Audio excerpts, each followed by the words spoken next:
Right, what we're doing today, Tom, we're going to try and make some gears like this. Okay? Yeah. We're going to try and make some slightly bigger ones. These are a 30 tooth. Now I'll just show these to the camera. These are a 30 tooth gear. No.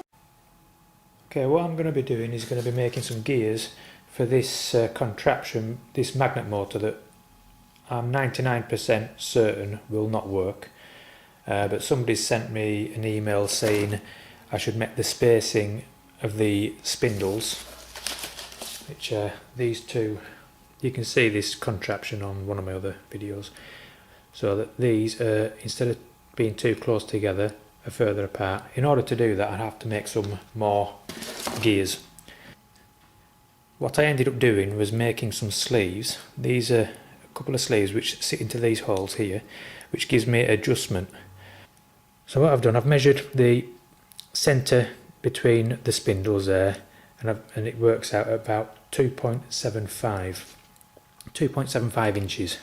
I'm going to be using a 12 diametrical pitch cutter, and I'll just show you how I would normally work that out. I don't know if this is the way that you're supposed to do it, but this is the way I always do it. I have a pitch circle diameter of 2.75. 2.75 equals number of teeth divided by diametrical pitch. So therefore 2.75 equals number of teeth over 12. It's a 12 diametrical pitch cutter. The diametrical pitch is the size of the tooth that you're actually using. So that's 2.7. That equates to what I need to do is isolate the number of teeth to work out how many number of teeth I can fit in that 2.75 pitch circle diameter. So what I do is I need to transpose that formula to isolate the n on one side of the equal sign and put all the calculation, all the known quantities on the other side. So to cancel that 12 out there, you put times 12 on the other side. That equals 2.75 times 12 equals number of teeth. 2.75 times 12 is 33, and it's fallen exactly on 33, so I know it's a 33 tooth gear which I will be making. The outside diameter of the gear is what you machine it to on your lathe. Outside diameter is equal to number of teeth plus 2 divided by diametrical pitch. So therefore the outside diameter is 33 plus 2 over 12. Outside diameter equals 35 over 12. So therefore the outside diameter on this particular gear needs to be 2.916 or 74.09 millimeters.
On one of my other videos I showed you that this dividing head is a Boxford dividing head, but I can actually mount my Myford chuck on it because I made one of these. Now this, even though it looks like a Morse taper 2, isn't a Morse taper 2.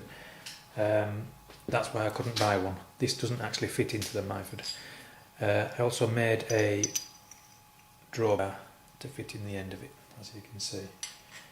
So the way I mount the Myford chuck on it is I take the Boxford chuck off, and to protect them threads there, I'll just zoom in a bit. protect these threads, I put the nut on there, and then I've chamfered this part of this adapter that I've made so that fits. Don't know whether you can see that properly.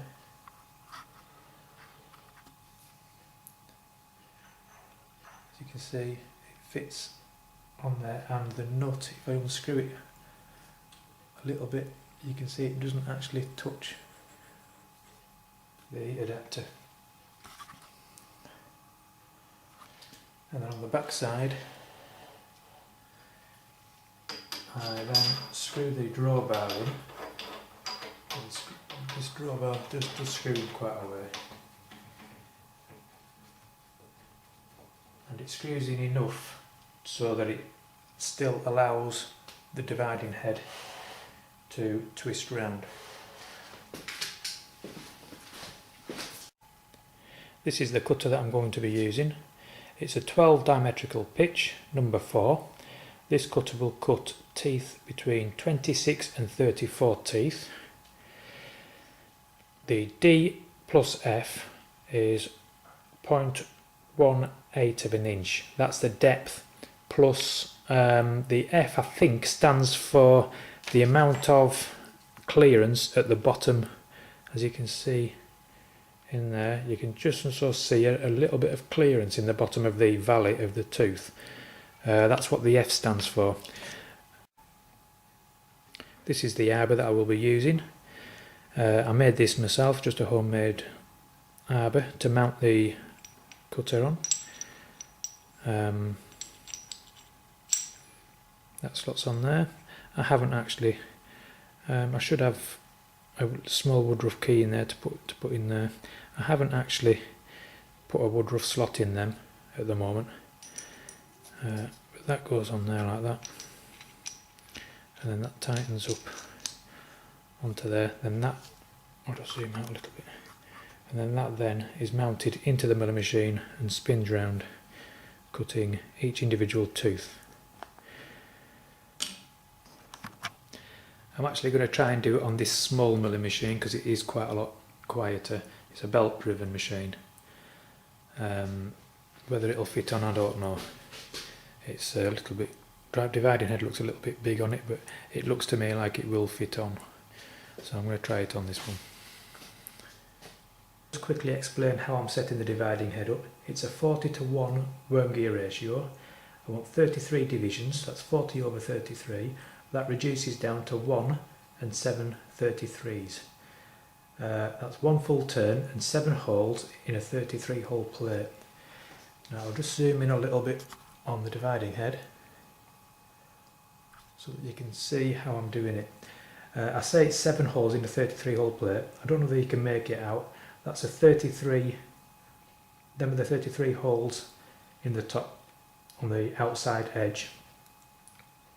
When you put the pin into this one here, you don't actually count 7 holes including this one. You need 7 spaces in between the holes, so it equates to 8 holes altogether. So that's 1, 2, 3, 4, 5, 6, 7, 8 holes. That equals 7 spaces in between. So the pin will drop in there, push that up to it, and then your next set will go round 1 full turn and 7 33s, which will be to there. Once your pin drops into that hole there, your sectors go around, ready for your next one.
These are the gears now, they've just been cleaned up. It only took me a couple of minutes to clean them up with a Stanley knife blade. But as you notice, they are still stuck together. I'll just zoom out a little bit. They are still stuck together. Oh no, they're not. They've come apart. So that's basically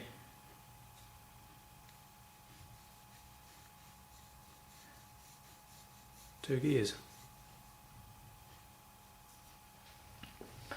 And just to finish off this video, as you can see, the sleeves that I've made, or that I previously made, are on the far extreme, so they can't be turned round anymore, so them spindles are as far apart as they possibly can be. It does turn, but it's far too tight, so I will either have to make 2 more gears and make them 32 tooth instead of 33, or I will either make some sleeves to make some much bigger sleeves so that I can separate the spindles a lot more.